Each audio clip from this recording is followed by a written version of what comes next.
Hi guys, welcome to the channel. In today's video, I'm going to show you how you can use ChatGPT for schoolwork. Before getting into this video, must subscribe to our YouTube channel and click on the bell icon. So the first step you simply need to do is to open ChatGPT, and let's suppose you have an essay about the laptop. So here you simply need to write an essay of let me write an essay of 200 words about laptop. So it will start writing for you, and let's suppose you have a presentation about AI.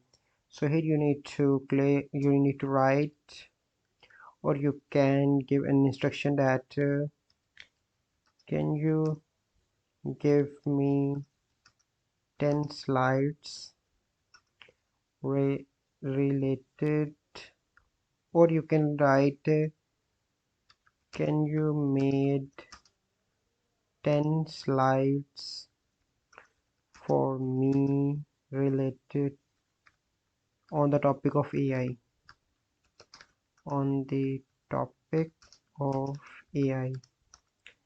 And ChatGPT will start creating this.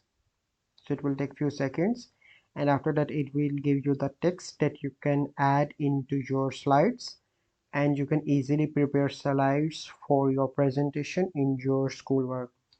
So here you can see that it will start generating slides. So this is the process by which you can use ChatGPT for schoolwork. I hope you find this video helpful. If you find this video helpful, must like this video, subscribe to our YouTube channel for future videos. We'll see you in the next video. Thank you. Have a good day.